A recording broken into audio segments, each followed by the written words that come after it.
Bonjour, bienvenue à ce message biblique intitulé « Le danger du feu de l'enfer ». Et pour notre texte de base, Luc chapitre 16, les versets 19 à 31. Luc chapitre 16, versets 19 à 31. Il y avait un homme riche qui se vêtait de pourpre et de fin lin et qui se traitait chaque jour magnifiquement.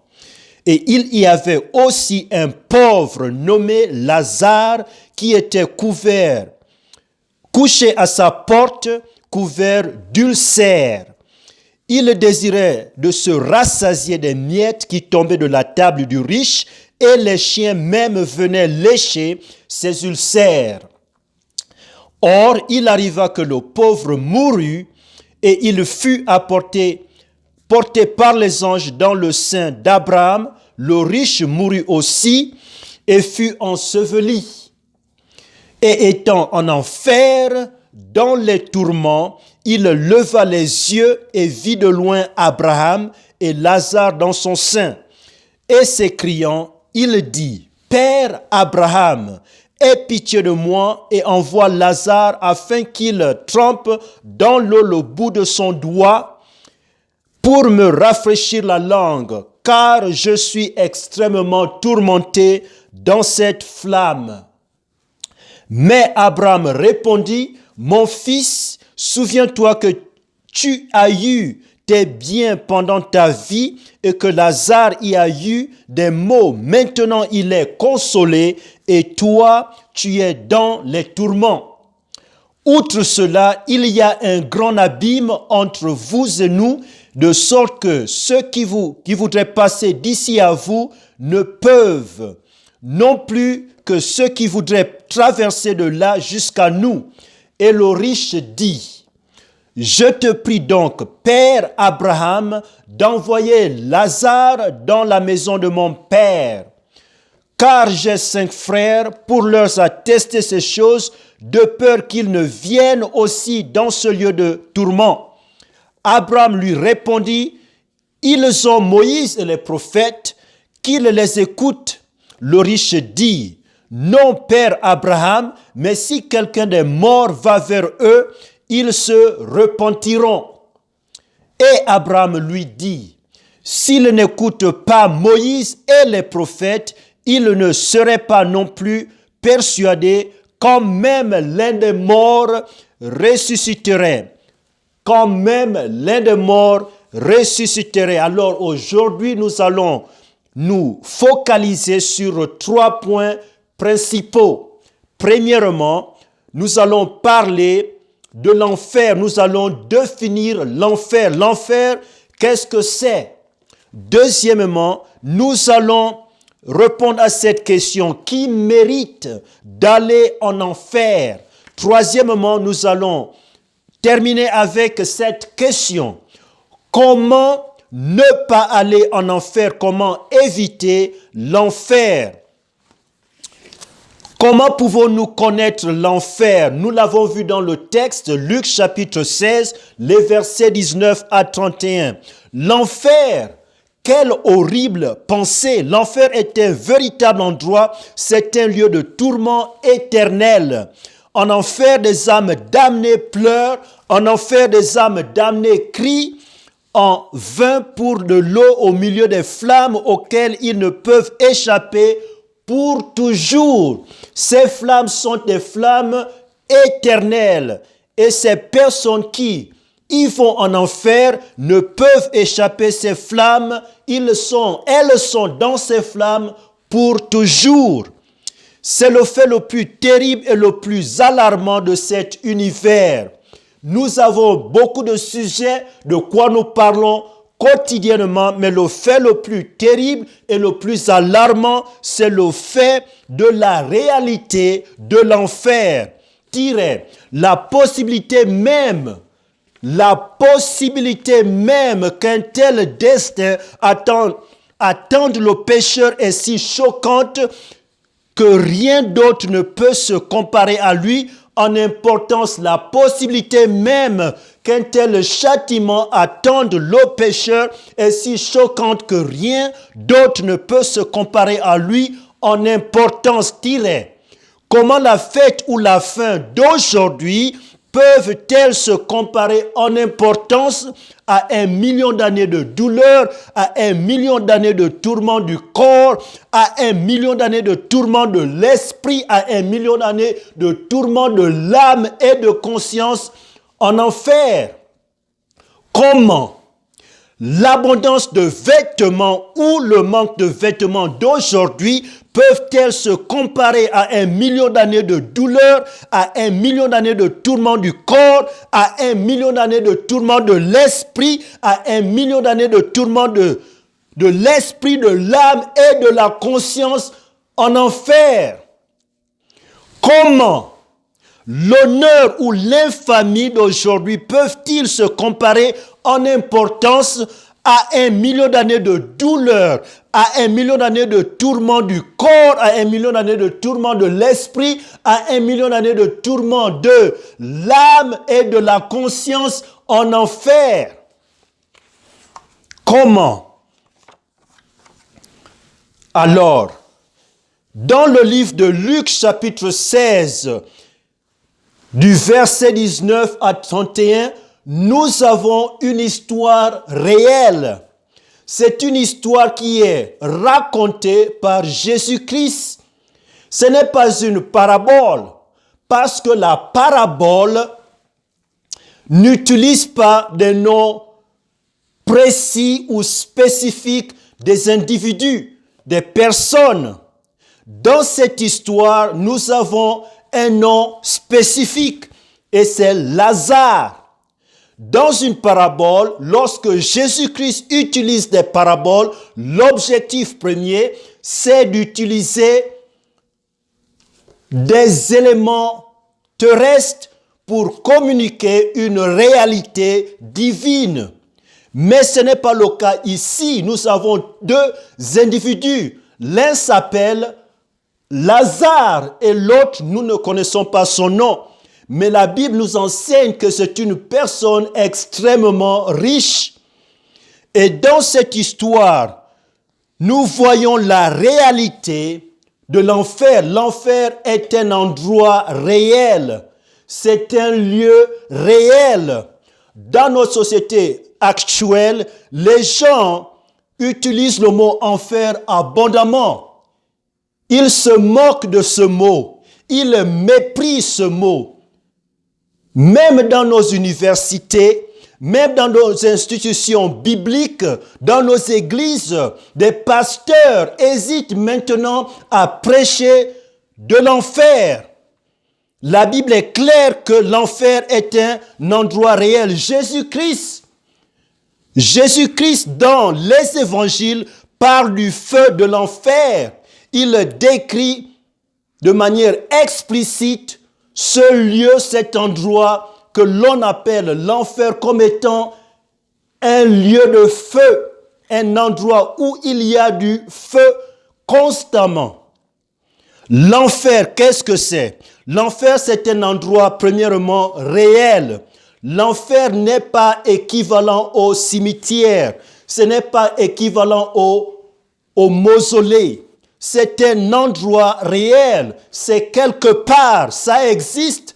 La Bible nous rappelle dans Matthieu chapitre 25, verset 41 que Dieu avait préparé cet endroit pour le diable et ses anges.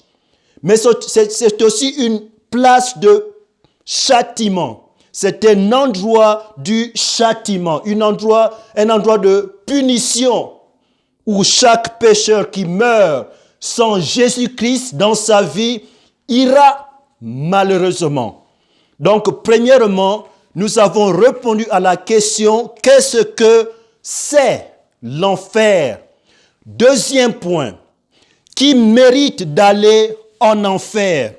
Qui mérite d'aller en enfer? Comment le plaisir, cher ami, comment le plaisir ou la douleur d'aujourd'hui peuvent-ils se comparer en importance à 1 million d'années de douleur, à 1 million d'années de tourments du corps, à 1 million d'années de tourments de l'esprit, à 1 million d'années de tourments de l'âme et de conscience en enfer.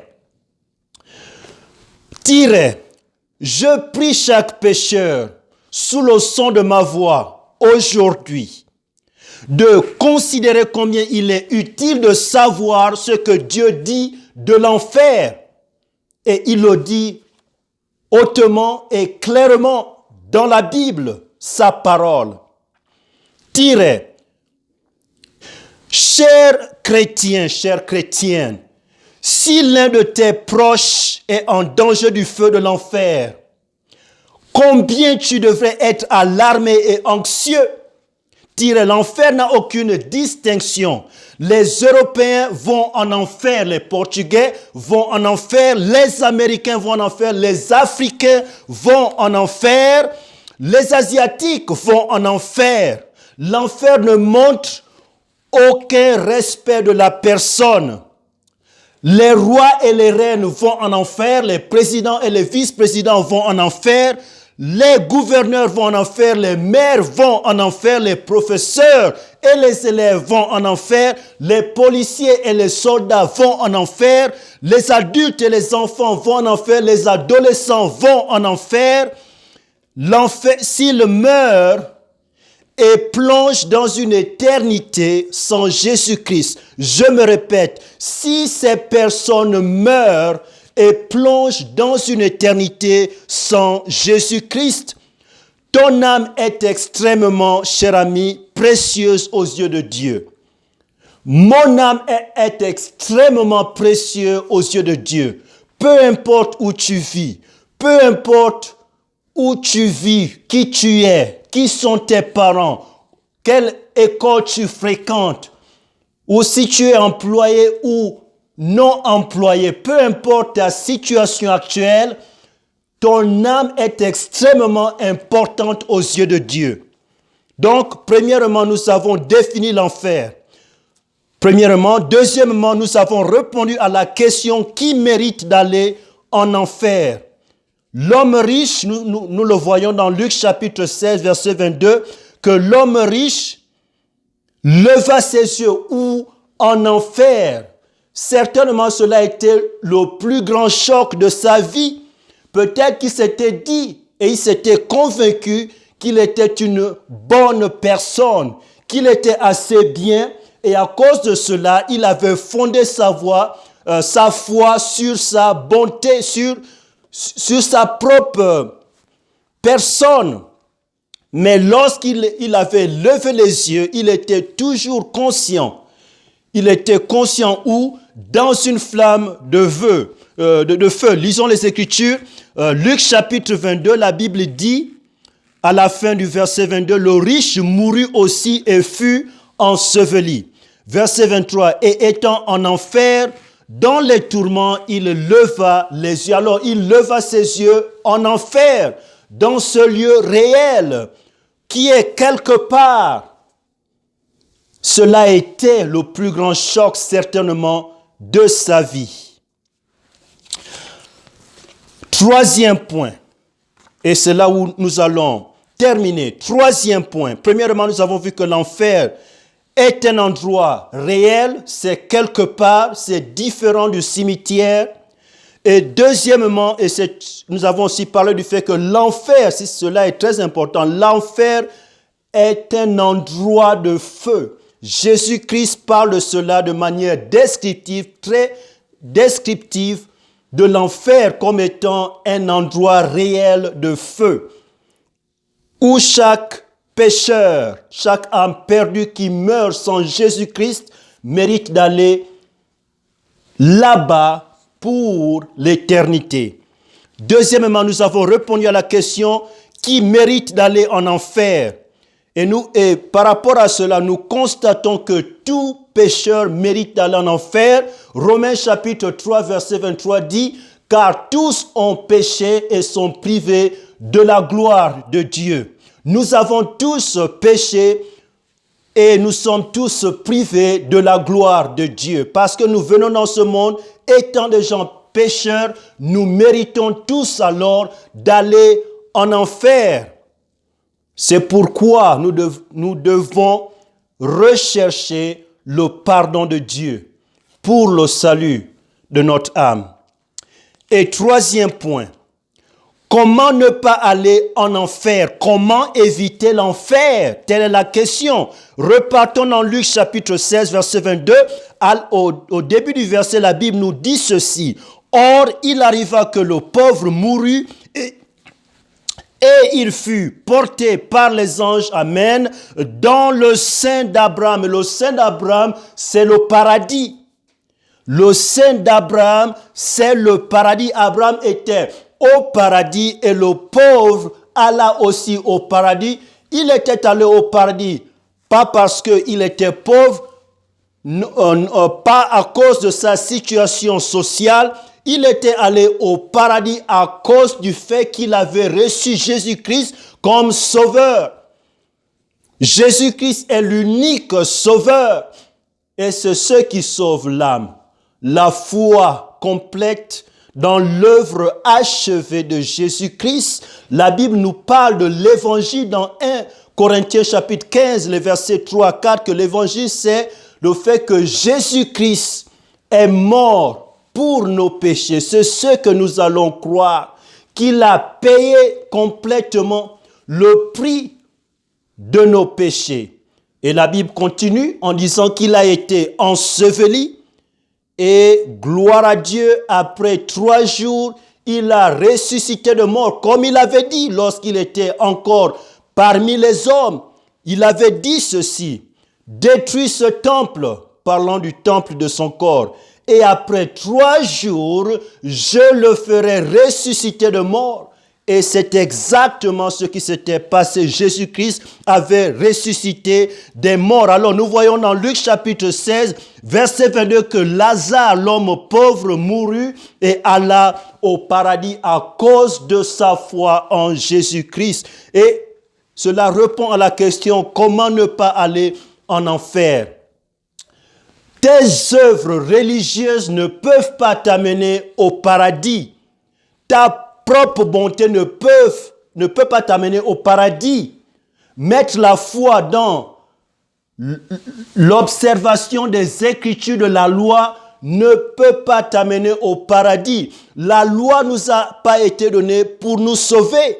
La loi ne peut pas nous sauver. La loi nous a été donnée en qualité d'enseignant, en qualité de pédagogue, pour nous amener vers le Seigneur. La loi nous révèle notre péché, le fait que nous sommes privés de la gloire de Dieu. La loi nous a été donnée pour nous conduire, pour nous amener vers Jésus-Christ, l'unique sauveur.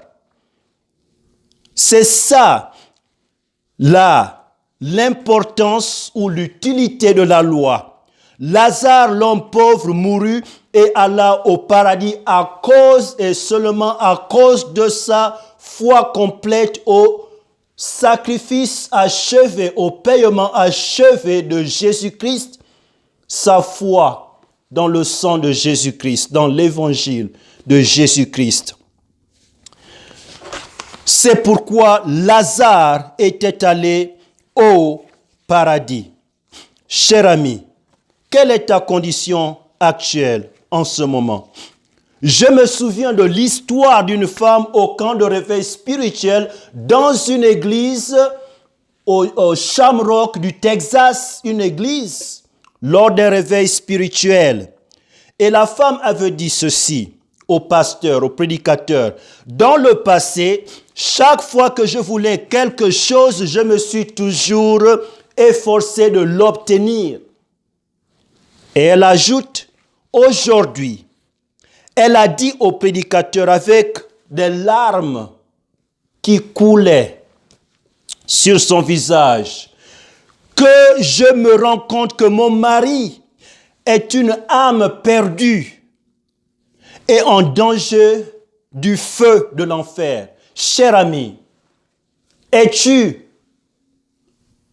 n'es-tu pas sûr que si tu mourais en ce moment que tu irais au paradis? Es-tu en danger du feu de l'enfer? Es-tu une âme perdue en ce moment? Si tel est le cas, je t'implore de recevoir Jésus-Christ par la foi comme ton unique sauveur. Et elle ajouta, je vais m'engager dans la prière pour son salut. C'est là où nous devons commencer. Si tu connais quelqu'un dans ta famille, immédiate ou distante, qui n'est pas sauvé, qui est perdu, qui est âme perdue, la première des choses, c'est de s'engager dans la prière et de prier, d'intercéder pour le salut de son âme.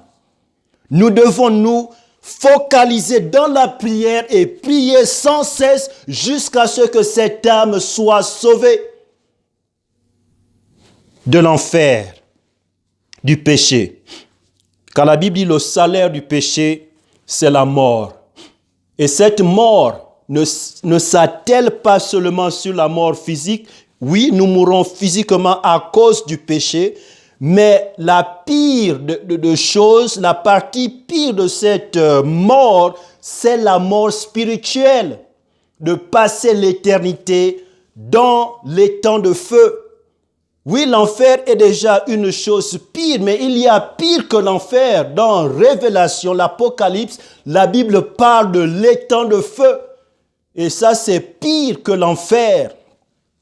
Nul ne sait avec exactitude sa localité actuelle, la localité actuelle de l'étang de feu. Alors, cette femme avait décidé de s'engager dans la prière et de prier, d'intercéder, d'implorer la grâce et la miséricorde de Dieu pour le salut de l'âme de son mari. Et nous devons faire de même, de s'impliquer dans la prière, de prier pour le salut des âmes de nos bien-aimés et même les âmes de nos voisins, de personnes que tu ne connais pas sur une base personnelle. Nous devons prier pour le salut de ces âmes. C'est ça notre responsabilité en tant que chrétiens. Dieu nous a donné la grande commission. Oui, il a donné à l'église locale et c'est une autre recommandation. Après ton salut, il est nécessaire pour toi, il est important pour toi de rechercher, de trouver et de devenir part, de joindre une église locale parce que Dieu avait donné la grande commission ou son commandement à l'église locale. Et la grande commission a 3 parties. Premièrement, l'évangélisation, c'est la prédication de l'évangile. Aider les gens à être sauvés. Et deuxièmement, c'est le baptême de l'écriture. Ce n'est pas juste un baptême quelconque. Jésus-Christ nous a donné le véritable baptême.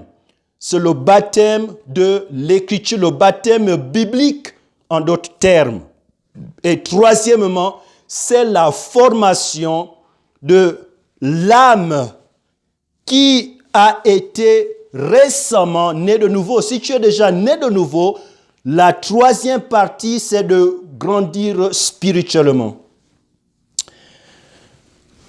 De grandir spirituellement.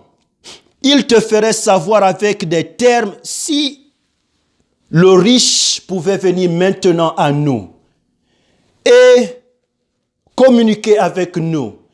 Si ce riche se tenait à ma place aujourd'hui, je t'affirme, je te garantis, s'il lui était seulement donné 5 minutes de prêcher sur l'enfer, tu écouteras le serment le meilleur serment que tu n'aies jamais écouté ou entendu sur l'enfer. Le riche, il avait imploré Abraham d'envoyer Lazare, de ressusciter des morts pour qu'il aille prêcher à ses 5 frères pour qu'ils ne viennent pas dans ce lieu de feu. Ce riche te ferait savoir avec des termes inconnaissables, s'il te plaît, ne va pas en enfer, ne viens pas là où je suis. Fais-le maintenant, pendant que tu le peux. Accepte Jésus-Christ par la foi comme ton unique et seul Sauveur. Si on pouvait ouvrir les portes de l'enfer ce matin, tu ne voudras pas entendre le son des âmes en enfer, les cris des âmes en enfer. Tu ne voudras pas l'entendre. Dirais, Jésus-Christ est le seul à pouvoir te garder hors de l'enfer. Jésus-Christ est l'unique et seul Sauveur, cher ami. Y a-t-il quelqu'un qui n'est pas sûr ce matin ou ce soir, selon ton horaire actuel, y a-t-il quelqu'un ce matin qui n'est pas sûr, sous le son de ma voix, que s'il décède aujourd'hui, qu'il ira au paradis? Y a-t-il quelqu'un qui n'est pas sûr aujourd'hui, sous le son de ma voix, que si elle meurt aujourd'hui, qu'elle ira au paradis? Je t'implore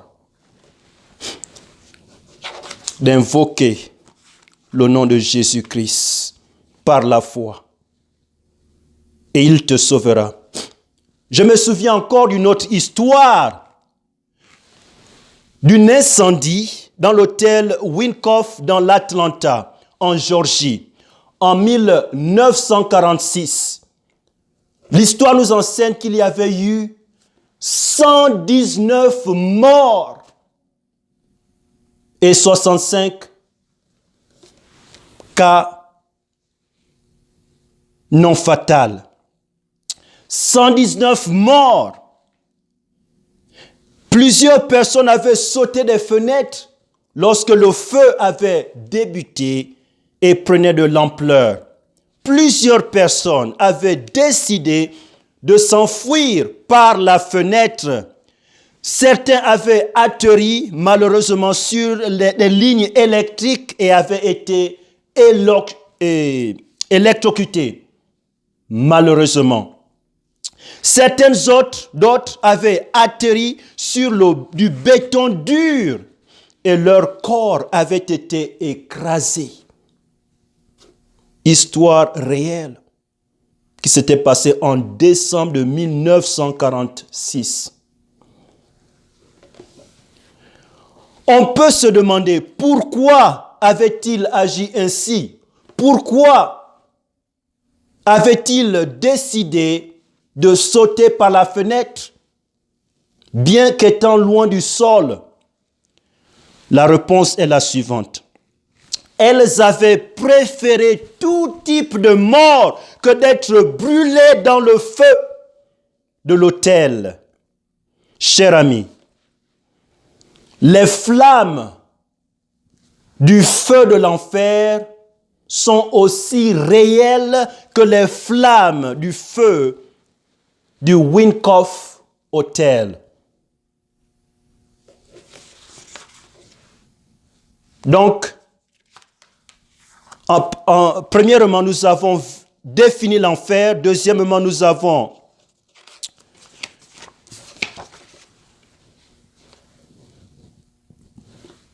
constaté qui mérite d'aller en enfer. Et troisièmement, nous avons répondu à la question suivante. Comment ne pas aller en enfer? Comment ne pas aller en enfer?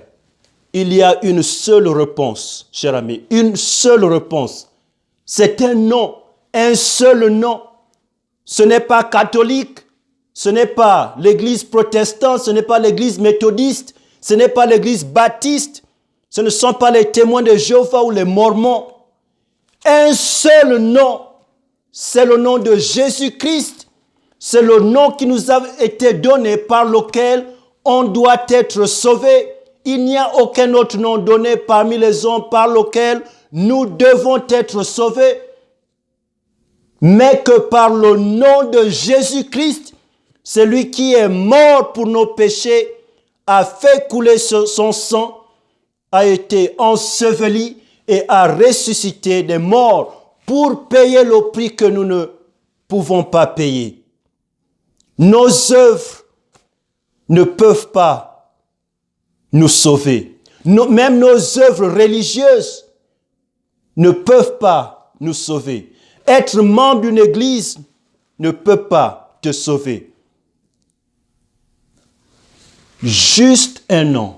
C'est le nom de Jésus-Christ, l'unique et seul Sauveur.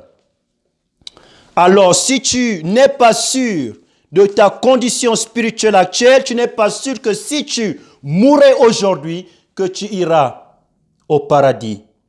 Je t'invite maintenant à le faire. Je t'implore à le faire. Il ne t'est pas garanti une autre minute, une autre seconde, une autre heure. Les choses peuvent changer très rapidement. Tu peux mourir aujourd'hui. Es-tu, cher ami, en danger du feu de l'enfer? Et cher chrétien, connais-tu quelqu'un par nom qui n'a jamais reçu Jésus-Christ par la foi comme son unique et seul Sauveur? Connais-tu quelqu'un dans ton voisinage qui n'a jamais reçu Jésus-Christ par la foi comme son seul et unique Sauveur? Connais-tu quelqu'un dans ton quartier, dans ta ville, dans ton pays? Il y a plusieurs milliers de personnes qui sont des âmes perdues et sur leur chemin vers l'enfer. Où as-tu été incité à évangéliser plus, à mettre l'accent sur la propagation de l'évangile de Jésus-Christ? Aujourd'hui même, as-tu été incité à le faire? Cher chrétien, si Dieu t'a parlé aujourd'hui, ne résiste pas, ne le résiste pas, ne résiste pas le Saint-Esprit. Prions maintenant. Alors si tu es là aujourd'hui, sous le son de ma voix, et que tu as de doutes sur là où tu passeras l'éternité, je t'invite maintenant à implorer Jésus-Christ, à invoquer le nom de Jésus-Christ par la foi. La Bible dit, car quiconque invoquera le nom de Jésus-Christ, du Seigneur, ça c'est Jésus-Christ, sera sauvé. C'est une promesse de Dieu et Dieu garde toujours ses promesses. Ta part, c'est d'invoquer par la foi le nom de Jésus-Christ et la part de Dieu, c'est de te sauver.